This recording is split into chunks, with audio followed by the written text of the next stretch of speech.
नमस्कार साथियों। तो आज हम देखने वाले हैं संविधान के 22 भागों में से पहला भाग, जो कि संघ एवं उसके राज्य क्षेत्र है, जिसमें अनुच्छेद 1 से 4 का वर्णन किया गया है। तो देखते हैं। पहले हम सबसे पहले यह जानते हैं कि भारत में वर्तमान में कितने राज्य और कितने केंद्र शासित प्रदेश हैं। तो वर्तमान में भारत में 28 राज्य तथा 8 केंद्र शासित प्रदेश हैं। तो अनुच्छेद 1 क्या कहता है कि भारत अर्थात इंडिया राज्यों का संघ होगा। जो कि इंडिया है उसमें राज्यों का संघ होगा। अनुच्छेद 2 क्या कहता है, नए राज्यों का प्रवेश तथा स्थापना संसद के विधि द्वारा बनकर हो सकता है। अर्थात इसमें राज्यों का कोई रोल नहीं होता, राज्यों के समर्थन या असमर्थन की कोई आवश्यकता नहीं है। हम संसद से विधि बनाकर भी नए राज्यों का निर्माण कर सकते हैं। अनुच्छेद 3 क्या कहता है वो देखते हैं। अनुच्छेद 3 राज्यों के नाम तथा सीमा क्षेत्र बदलने की प्रक्रिया जो कि संसद से विधि बनाकर की जा सकती है। अनुच्छेद 4 क्या कहता है, अनुच्छेद 2 व 3 अनुसूचित 1 व 4 में संसद बंध और संशोधन कर सकती है।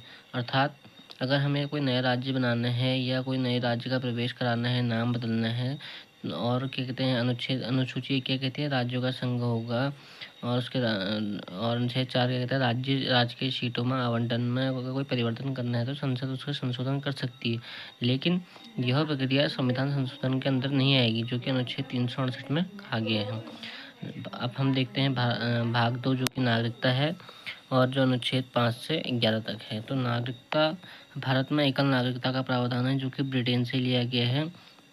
इसमें अनुच्छेद 5 से 11 हैं। तो अनुच्छेद 5 कहता है कि संविधान के प्रारंभ में नागरिकता अधिवास द्वारा दी गई थी।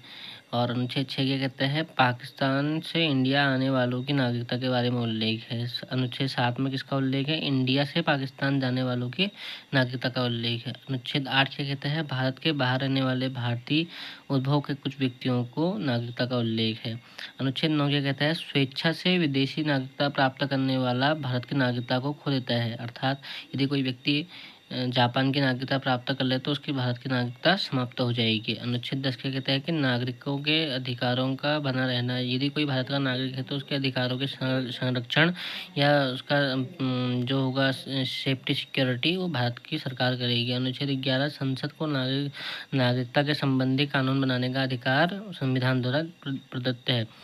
उसके बाद देखते हैं भारतीय नागरिक अधिनियम 1955, जिसमें नागरिकता प्राप्त करने तथा नागरिकता समाप्त करने का उल्लेख है। नागरिकता प्राप्त हम 5 प्रकार से कर सकते हैं तथा नागरिकता समाप्त 3 प्रकार से की जा सकती है। तो नागरिकता प्राप्त हम 5 प्रकार से कैसे कर सकते हैं। सबसे पहले है जन्म द्वारा, दूसरा है वंश द्वारा, तीसरा है देशीकरण द्वारा, चौथा है पंजीकरण द्वारा, और पांचवा है भूमि विस्तार द्वारा।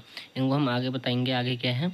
और नागरिकता समाप्त 3 प्रकार से हो सकती है, नागरिकता त्याग पर, सरकार द्वारा वंचित करने पर, विदेशी नागरिकता प्राप्त करने पर। तो साथियों अब हम देखते हैं भारतीय नागरिकता अधिनियम 1986, जो कि 1955 का जो बनाया गया था, उसमें कुछ संशोधन किया है। तो पंजीकरण क्या था कि पहले से अगर हमें नागरिकता प्राप्त करनी है भारत की, तो हमें सिर्फ 6 महीने का निवास करना होता था। लेकिन नागरिकता भारत अधिनियम 1986 में जो संशोधन किया गया, उसके तहत इसे 5 वर्ष का निवास करना होगा। यदि किसी को भारत की नागरिकता प्राप्त करनी है तो उसे 5 वर्ष का निवास करना अनिवार्य है। देशीकरण क्या है कि देशीकरण भारत में आपको 10 वर्ष रहना होगा तथा 22 भाषाओं में से किसी एक भाषा का ज्ञान होगा, तभी हम जो कि देशीकरण व्यवस्था है उससे हम भारत की नागरिकता प्राप्त कर सकते हैं। नागरिकता कानून संशोधन 1992, इसमें 86 वाले में फिर संशोधन किया गया। भारत से बाहर पैदा बच्चे की माँ भी भारतीय है तो उसे नागरिकता मिल जाएगी। ये पहले से क्या होता था कि अगर कोई बच्चा भारत से बाहर पैदा हुआ है, अगर उसका पिता भारतीय है तभी उसे भारत का नागरिक कहा जाएगा। लेकिन अब अगर उसकी माँ, किसी बच्चे की माँ जो कि भारतीय है, और तो उसे भी भारत की नागरिकता मिल सकती है। भारत से 7 वर्ष तक बाहर रहने पर भारत की नागरिकता समाप्त कर दी जाती है। तो ये था हमारा अनुच्छेद 5 से 11, जो कि नागरिकता हमने देखा आज भाग 1 व भाग 2 को।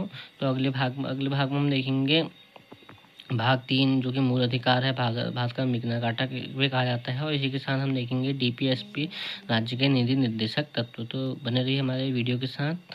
अगली वीडियो में मिलते हैं, तब तक के लिए गुड बाय।